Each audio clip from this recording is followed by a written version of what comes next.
जिला गौतम बुद्ध में मैं मौजूद हूँ, जो कि जहांगीरपुर कस्बा पड़ता है। सहयोगी से कहूंगी पहले मुझे यहाँ की लोकेशन को दिखाएं। लोकेशन दिखाते हुए मैं बात करने की कोशिश करूंगी, बताने की कोशिश करूंगी यहाँ आसपास के सभी दर्शकों को। आपको बता दूं, जैसे जैसे हमारे जो हिंदू तप में त्योहार आते हैं, उन्हीं में एक त्योहार आता है बूढ़े बाबा का। तो ये जो मैं यहाँ पे आपको दिखा रही हूँ, मेरे पीछे जो ये जल भराव है यहाँ पे 11 तारीख में बूढ़े बाबा की दौज का प्रोग्राम काफी धूमधाम से यहाँ लगातार होगा। यहाँ के काफी लोग भी मौजूद हैं जो कि इस प्रोग्राम के बारे में बताएंगे। ऐसे तो ये काफी टाइम पुराने समय से चला आ रहा है। यहाँ पर काफी जोरों शोरों से यहाँ पर काफी भीड़ तादाद में यहाँ रहेगी। प्रशासन भी साथ काफी अलर्ट रहेगा यहाँ पर, क्योंकि इस बार काफी बड़े स्तर पर ये प्रोग्राम होने जा रहा है। इससे पहले भी यहाँ पर होता था, काफी लोग यहाँ आते थे। इसका जो मतलब है वो भी मैं बताने की कोशिश करूंगी। पहले मैं यहाँ के सभी लोगों से जानकारी करने की कोशिश करूंगी, कितना प्रोग्राम यहाँ पर है, कहाँ से लोग आएंगे और ये जगह कौन सी है जिससे कि लोगों को आसानी हो यहाँ आने की। तो दादाजी कैसे हैं आप? ठीक है। अच्छा ये बताइए, ये कौन सी जगह है और यहाँ पे 11 तारीख में कैसे होगा प्रोग्राम? यहाँ बूढ़ा बाबा की जगह, यहाँ 50 गाँव के करीब हमारे 50 गाँव पड़ते हैं। 50 गाँव की सुबह 4 बजे शुरू होगी। पूरा क्षेत्र का भीड़ इस मंदिर पर बाहर पे जात निकालेगी। आटा बाहर जात निकाले तो 50 भर जाएगा पूरा। लाखों तादाद में आदमी आते हैं। अच्छा, लाखों की तादाद में यहाँ पर लोग आते हैं, नहाते हैं, पानी ले जाते हैं, मिट्टी लगाते हैं। अच्छा, यहाँ पे बताया जाता है कि जो बूढ़े बाबा जो हुआ करते थे, जो मतलब हमारे जो कोई निशान जैसे दाद धब्बे हो जाते हैं, उनको सही होता है। वो कैसे चला रहा है, मतलब क्या वो पहले से? अब बूढ़ा बाबू तो दौज बाद में लोग आते रहते हैं, पूरे साल आते हैं लोग। यहाँ जैसे खुजली हो गई या धब्बा जैसे चरम रोग हो जाए, वो ठीक हो जाता है पानी से, नहाने से। तो देख सकते हैं यहाँ जो चरम रोग होते हैं, जो कि काफी इलाज कराने के बाद भी नहीं जाते हैं, उसी चरम रोग का जो यहाँ पर उपाय है, काफी टाइम से ये सारी चीजें चली आ रही हैं। तो जैसे यहाँ पर ये जो जल भराव देख रहे हैं, यहीं पर लोग बार आएंगे और ये सालों से ऐसे ही जो जल भराव रहता है और इसी की मिट्टी को छूते हैं और जहाँ उनको चरम रोग है वहां लगाते हैं। उसके बाद उनको बहुत यहाँ राहत मिलती है। और यहाँ दादाजी भी मौजूद है। दादाजी, किस तरह के चरम रोग होते हैं और कितनी जल्दी ठीक हो जाते हैं, थोड़ा सा बताएंगे? यहाँ बेटे जो खून खराब हो जाता है उसका चरम रोग बन जाता है। खुजली है, खराब खून है, वो खुजा मार लगी, हम गंदी मट्टी कहीं लग गई तो उसकी को खुजली बन जाती है।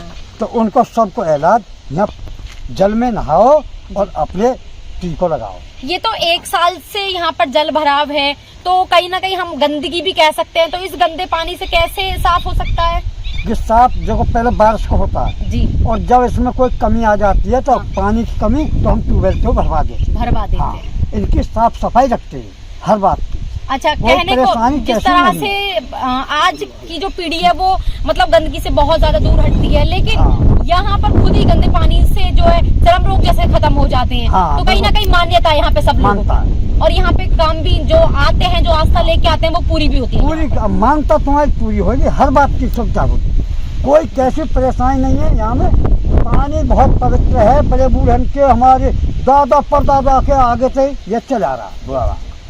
तो ये कितनी बड़ी जगह में यहाँ पर ये जो मेला लगाया जाएगा, कितनी बड़ी जगह में लगाया जाएगा? ये तो कम से कम 20-25 बीघा जमीन, 20-25 बीघा जमीन में लगाया जाएगा। 20-25 बीघा जमीन में लगाया। अच्छा। तो यहाँ पर पुलिस प्रशासन भी होगा? हाँ जी, सब सुविधा होगी। सब होते हैं, सबकी सुविधा। कमेटी भी होती है, जैसे कमेटी भी है। कमेटी जैसे संजय मीणा अध्यक्ष होते हैं उसके, तो उनको इंतजाम करेंगे। अच्छा। देख सकते हैं, तो काफी अच्छी जानकारी हमको यहाँ पर मिली है। पहले सहयोगी से कहूंगी थोड़ा सा आगे आने की कोशिश करें, हम भी देखेंगे कि भाई होता है। तो भाई देखिए, हम भी इसी तब से आते हैं, हम भी इसी धर्म से आते हैं, तो हम बिल्कुल इन सब चीजों को मानते हैं। तो सहयोगी से कहूंगी थोड़ा सा आए और यहाँ पर दिखाने की कोशिश करें। दादाजी पी भी लेते हैं? गंदा पानी नहीं है, ये तो बाबा को स्वच्छ पानी। तो देख सकते हैं यहाँ 11 तारीख को इसी तरह से, जिस तरह से मैंने आपको बताया है, इसी तरह से इस जल को पियेंगे भी, जिससे कि चरम रोग है वो भी खत्म होंगे। तो कहीं ना कहीं हमारे अंदर भी एक कुछ ऐसी नेगेटिविटी होगी, वो भी खत्म हो जाएगी। देख सकते हैं दादाजी भी इधर पी रहे हैं। तो ये बहुत अच्छी बात है। कहीं ना कहीं परंपरा बहुत टाइम से ये चली आ रही है और हमेशा ये ऐसे ही रहेगी। जिससे कि लगातार लोग काफी तब में यहाँ पर काफी भीड़ यहाँ 11 तारीख को मौजूद रहेगी। बाकी और भी लोग हैं, उनसे भी जानकारी करेंगे यहीं के बारे में कि लोगों ने जो अभी एक फाउंडेशन का जिक्र किया था, वही महाशय हमारे साथ मौजूद है। बात करके जानने की कोशिश करेंगे कैसा सहयोग इनका है, क्योंकि वो काफी बढ़ चढ़ के इनके बारे में काफी कुछ बताने की कोशिश कर रहे थे, तो वही हमारे साथ मौजूद है, उन्हीं से जानकारी करते हैं। तो पहले स्वागत है हमारा हिंदुस्तान न्यूज में। सर, जिस तरह से गांव के लोगों ने काफी उत्साह के साथ आपका जिक्र किया हमारे चैनल पर, आप ही का इंतजार हम सुबह से लगातार कर रहे हैं कि आपसे जरूर हम यहाँ दिखाने की कोशिश करेंगे, क्योंकि यहाँ पर लाखों लोगों की भीड़ हर साल आती है। तो इस बार का कैसा योगदान रहेगा, प्रशासन किस तरह से अलर्ट रहेगा, सारी चीजें हम जी प्रशासन का बताइए। प्रशासन में हमने इसी महोदय के यहाँ इसकी स्वीकृति के लिए एप्लीकेशन डाली हुई है, जिसमें LIU की रिपोर्ट लग चुकी है और थाना जेवर में हमारी एप्लीकेशन आई हुई है। फायर ब्रिगेड वालों पर भी सूचना है।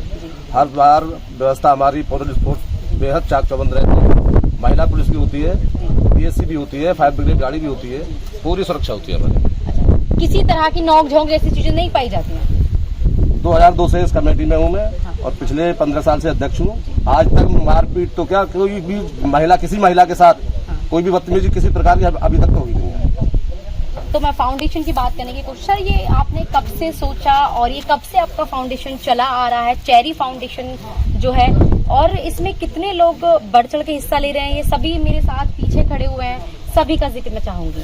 देखिए, चेरी फाउंडेशन ट्रस्ट पिछले 14 वर्षों से कार्य कर रही है। उसमें जो भी हमारे लायक उन जरूरतमंद परिवारों की जो चीजें होती है, हर संभव हमारा प्रयास रहता है कि हम उनकी उस चीज की पूर्ति कर सकें। और जो भी आप सब देख रहे हैं, हम सब ट्रस्ट के सब पदाधिकारी हैं, सब कार्यकर्ता हैं। पिछले 1 महीने से हमारी जो ट्रस्ट की कमेटी के हमारे केशव जी हैं, भाई साहब हैं, सब लोग हम मिलकर के 11 फरवरी और 12 फरवरी और 22 फरवरी के प्रोग्राम को सफल बनाने के लिए यहाँ हम रात दिन सब मेहनत कर रहे हैं। और जो आपने अभी बताया कि भाई यहाँ पे किसी तरीके की वो नहीं होती है, हमारी कमेटी सुबह से लेकर के और शाम तक, जब तक मेले का प्रोग्राम खत्म नहीं हो जाता है, कुश्ती का दंगल का प्रोग्राम खत्म नहीं हो जाता है, सब दर्शनार्थी जाकर के अपने घर नहीं पहुंच जाते जब तक हमारी ट्रस्ट के व्यक्ति और हमारे सब भाई यहाँ से हिलते नहीं हैं। और हमारी हर संभव कोशिश रहती है कि किसी भी महिला के साथ, किसी भी बच्चे के साथ, किसी भी बुजुर्ग के साथ कोई भी छेड़छाड़ ना हो। हम सब मिलकर के मेले में जगह जगह चक्कर लगाते हैं, जिससे किसी को भी परेशानी ना हो। प्रशासन से अलग भी आपके लोग? प्रशासन हमें भरपूर योगदान करता है। प्रशासन से अलग भी हम सामाजिक तरीके से अपने 50 व्यक्ति कार्यकर्ता, गांव की कमेटी के हमारे सब सीनियर मिलकर के सब दुकानों पर जाकर के सर्वे करते हैं, जिससे कि किसी की कोई चैन की चोरी ना हो, किसी का पर्स की लूट ना हो, किसी भी तरीके का कोई दुर्व्यवहार ना हो। आने वाली तारीख में मतलब परिवार अपना, जो अपने बच्चे हैं, अपने जो सभी आसपास के लोग हैं, परिवार संतुष्ट होकर यहाँ पर भेज सकता है? बिल्कुल, परिवार बिल्कुल संतुष्ट होकर के भेजता है। 2002 से हमारे जो संजय जी हैं वो जुड़े हुए हैं यहाँ, और 15 साल से अध्यक्ष भी हैं। जैसे अभी उन्होंने बताया था, किसी भी बच्चे के साथ में, किसी भी महिला के साथ में आज तक मारपीट तो बहुत अलग की चीज है, किसी के साथ नोक झोंक भी नहीं हुई है। और इस बात भी समस्त क्षेत्रवासियों का हमें सहयोग मिलता है। उनका घर का प्रोग्राम है, जहांगीरपुर से लगे 50 गांव इस मेले में आते हैं। किसी की भी तरह कुछ भी, कोई भी यहाँ पे दुर्व्यवहार नहीं होगा। हम सब मिलकर के यहाँ शांतिपूर्वक इस प्रोग्राम को करेंगे। एक्चुअली महिला हूँ तो इसीलिए मैंने ये मुद्दा छेड़ा, जरूरी था, क्योंकि यहाँ पर काफी महिलाएं भी आना कहीं ना कहीं चाहेंगी, क्योंकि जहाँ देखा जाता है कि बहुत भीड़ होती है, वहाँ कुछ परिवार होते हैं कि नहीं भी नहीं जाना चाहिए, वहाँ पर बहुत भीड़ भाड़ होती है। तो इस चीज से संतुष्ट हो जाए वो परिवार जो यहाँ पर आना चाहता तो है, लेकिन इन सब चीजों को सोचकर बैठ जाता है, तो वो बिल्कुल निश्चिंत होकर यहाँ पर आए। तो अब दूसरा मेरा मुद्दा सर सवाल ये है कि जिस तरह से अभी फाउंडेशन के जरिए आपने यहाँ पर ये एक धर्मशाला बनाई हुई है, इधर मंदिर बनाया जा रहा है, सब ये फाउंडेशन की तरफ से है सर? चेरी फाउंडेशन ट्रस्ट ने एक ये धर्मशाला भी बनाई है। हनुमान जी का जो मंदिर बन रहा है आपके सामने है, इसी का हमारा 22 फरवरी का प्रोग्राम है। हम रथ यात्रा निकालेंगे हैं, गांव में रूट मैप हमारे बन चुके हैं। यात्रा निकालने के बाद में फिर हम जो है यहाँ पे आके मूर्ति की स्थापना करेंगे। कितनी महिलाएं उसमें भाग लेंगी? देखिए, अभी जो हमारी कमेटी है, इस पे आज हमारी शाम को बैठ करके अभी मीटिंग होगी, तो हम उसमें कलश यात्रा का भी एक विचार उसमें कर रहे हैं कि भाई कलश यात्रा निकाली जाए। बिल्कुल होना चाहिए। कलश यात्रा भी हम उसमें निकाल लेंगे। और उस प्रोग्राम को हमने झांकी, उस प्रोग्राम के लिए, उसके लिए हमने जो बैंड बाजे हैं, उस तरीके भी एक धार्मिक प्रोग्राम हम उसको लेकर के चल रहे हैं। बाबा का प्रोग्राम है, हनुमान जी की मूर्ति की स्थापना का प्रोग्राम है। आपके चैनल के माध्यम से बस यही हाथ जोड़ करके विनती करूंगा कि समस्त क्षेत्रवासी अपने घर से निकल के और उस दिन इस नेक काम में जो है सब मिल कर इसमें सहयोग करें। भाग दौड़ जो हमारी कमेटी है वो तो पिछले 1 महीने से कर ही रही है। आप सब लोग बस उस दिन आकर के और हनुमान जी बाबा का प्रसाद ग्रहण करें। सर, अब दूसरा सवाल मेरा ये होगा कि जहां आप जो लड़कियां हैं, जो गरीब परिवार हैं, उनकी आप शादियों का भी आपने सिलसिला उठाया है, मैंने सुना है यहाँ पर, तो उसके बारे में क्या कहेंगे सर? देखिए, शादी तो एक बहुत ही नेक काम है, 2 परिवारों को जोड़ने का एक काम है। बाकी हमने 101 लड़कियों का 2024 में जो है शादी करने का हमने जो है मिशन बनाया है और 2023 में हमने 28 लड़कियों की शादी हम करा चुके हैं। सर, ये जो आपने सोचा है, ये जो बहुत अच्छी पहल जो आपने की है, ये कहाँ से आपको सीख मिली या कैसे, सब कुछ बताना चाहिए? बस हम सब अपना ऐसी ट्रस्ट के हम सब भाई थे, सबके मन में ये विचार आया, ये सबके मन में भाव आया और बस सबके सहयोग से हम उसको आगे बढ़ाते हुए अब जा रहे हैं। यहाँ महिलाएं भी हमारे साथ मौजूद हैं। कैसी है मैम आप? मैं ठीक हूँ। अच्छा मैम, जिस तरह से महिलाएं घर से निकलती भी नहीं थी, आज वहाँ आप बढ़ चढ़ के हिस्सा भी ले रही हैं, क्या कुछ कहेंगी? अभी सर ने बताया कि यहाँ बच्चों की भी शादी करेंगे, तो उस पर क्या कहेंगी आप? ये सब हमारे सर आनंद नागर सर की कृपा से ही हुआ है। उन्होंने ही मुझे सहयोग किया है, उन्होंने मुझे पढ़ाई में भी बहुत हेल्प की है और यहाँ तक मुझे पहुँचाया है। और हमारे ट्रस्ट का मिशन भी यही है कि हम लड़कियों की शिक्षा में उनका योगदान करें। और जैसे कि आप लोग सबको पता है कि जो शिक्षा है वो तमाम नागरिक का प्रथम अधिकार है, तो हम ट्रस्ट के माध्यम से यही करना भी चाहते हैं। तमाम लड़कियों को शिक्षा देना चाहते हैं, तमाम बच्चों को शिक्षा देना चाहते हैं और तमाम महिलाओं को इंडिपेंडेंट बनाना चाहते हैं कि वो बेफिक्र होकर कहीं भी जा सके और सारा काम कर सके। मैम थोड़ा सा आगे आएंगी, बात करने की कोशिश करूंगी। मैम, कैसा लगता है इस ट्रस्ट से जुड़ने के बाद और कैसा सहयोग यहाँ पर आप सब लोग मिलकर कर रहे हैं? अच्छा, ऐसा भी होता है कि आप गाँव में जाते हैं, शिक्षा का यहाँ सभी लोगों को बताते हैं, कुछ बताएंगे? वैसे तो ये ट्रस्ट हमारी 14 साल से चल रही है, पर मैं ज़्यादा नहीं, अभी 1.5 साल से सर के साथ जुड़ी हूँ, आनंद सर के साथ। तो मैंने यहाँ जो सबसे ज़्यादा जो मुझे पसंद आया, जो अच्छा लगा कि वो शिक्षा को लेके, जो गरीब महिलाओं को लेके, मतलब लेडीज या औरतों को बहुत ज़्यादा बढ़ चढ़ कर उनको बढ़ावा दिया जाता है। और अभी जैसे पीछे आपको पता है दिल्ली में बड़ा बाढ़ आई थी, उधर भी हम लोगों ने झुग्गी झोपड़ी में जाके लोगों को राहत का सामान पहुंचाया, कपड़े और उनको खाना पहुंचाना, सुबह का खाना, शाम का खाना, उनको प्रॉपर तरीके से उनको हेल्प करना, हर तरह में किसी भी तरह की दिक्कत नहीं आने दी। और ये हमने लगातार 7-8 दिन तक चलाया है। यहाँ पर क्या यहाँ तक कि सर्दियों में भी हम लोगों ने झुग्गी झोपड़ी के कंबल बांटे हैं, खाना दिया है। कोई भी बच्चा वहाँ पे ऐसा नहीं था जो मतलब चप्पल पहन के, हमने सबको चप्पलें पहनाई है, जुराबें पहनाई हैं, कपड़े पहनाए हैं, खुद अपने हाथों से पहनाए हैं, सब ये है। जिस तरह 11 तारीख को यहाँ पर भव्य प्रोग्राम होने जा रहा है, उस पर महिलाओं को क्या संदेश देंगी, क्या बताएंगी, कैसे यहाँ पर वो आ सकती हैं? मैं तो यही कहना चाहूंगी, जो यहाँ क्षेत्र के तो जो लोकल है वो तो आएंगे ही आएंगे, जो उनका जो जानते हैं सब चीजों के बारे में। मैं ये कहना चाहूंगी, आप सभी प्लीज बहुत बेनिश्चिंत होके आइए। यहाँ पे पूरी सुविधाएं हैं, पूरा फैसिलिटीज हैं, आपको किसी तरह की कोई दिक्कत परेशानी नहीं आएगी, किसी कोई प्रॉब्लम नहीं मिलेगा।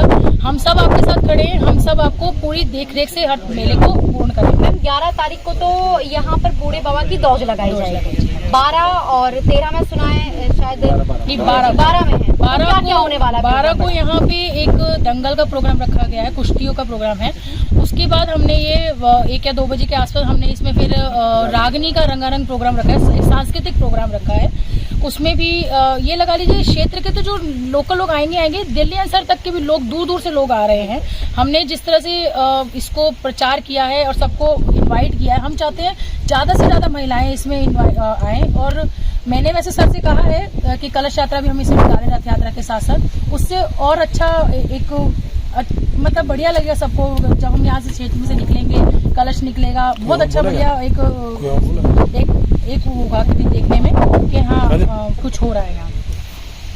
अच्छा, ये बताएं क्या कुछ कहेंगे इस फाउंडेशन के बारे में? सर पहले तो आप ही से पूछेंगे, सर ये फाउंडेशन आपने नाम कैसे रखा? चेरी जो नाम है, चेरी मेरी बिटिया का नाम है। चेरी जो बिटिया है, मैंने बिटिया के नाम से ही चेरी फाउंडेशन ट्रस्ट फ्रीडम में रखा है। बहुत अच्छी बात है, क्योंकि बहुत टाइम से ये दिमाग में चल रहा था, जब इतने अच्छे कार्य हो रहे हैं तो क्यों ना इसका नाम जरूरी था पूछना। जी सर, क्या कुछ कहेंगे यहाँ के बारे में? यहाँ के बारे में ये जो बूढ़ा बाबा दौज मेला समिति है, जिसके अध्यक्ष हमारे भाई एडवोकेट संजय मीणा जी हैं, इनकी अध्यक्षता में ये विगत 2002 से समिति काम कर रही है। बहुत अच्छा आयोजन, प्रतिवर्ष 2 दिवसीय कार्यक्रम आयोजित कराया जाता है और पिछले 5 वर्षों से भाई आनंद नागर जी जो चेरी फाउंडेशन ट्रस्ट के अध्यक्ष हैं, उनका पूर्ण सक्रिय सहयोग इन कार्यक्रमों को आयोजित कराने में हमें मिल रहा है। ठीक है, तो देख सकते हैं यहाँ पर जो चेरी फाउंडेशन जो यहाँ पर चल रहा है, उसी के माध्यम से सभी का संदेश ये है कि जो महिलाएं हैं जो पहले कभी नहीं आया करती थी, और जितने भी यहाँ पर लोग हैं वो गांव-गांव से काफी दूर दूर से यहाँ पर आएंगे। लोगों का कहना है, गांव के लोगों का कहना है कि लाखों की भीड़ यहाँ पर होती है। तो इस बार बहुत अच्छा कुछ देखने को मिलेगा, क्योंकि इससे पहले ना तो कभी हम आए, बाकी हमने देखा है टीवियों पर, जब हम यहाँ आए तो हमने सर्च भी किया। तो मैं यही बताना चाहूंगी अपने चैनल के माध्यम से कि यहाँ पर जितने भी लोग हैं जो आना चाहते हैं, लुत्फ उठाना चाहते हैं और जो रागनी देखने में दिलचस्पी रखते हैं, वो सभी लोग यहाँ पर आएं और इस फाउंडेशन को ज्यादा से ज्यादा लोगों तक पहुंचाएं। और एक मैसेज इनका ये भी है कि सन 2024 में जो बच्चियों की शादी जो ये करेंगे, जो गरीब तबके परिवार हैं, उनका सहयोग ये यहाँ पर करेंगे, तो ज्यादा से ज्यादा इनसे संपर्क करें। तो अब तक के लिए इतना ही। काजल लोधी, बुलंदशहर।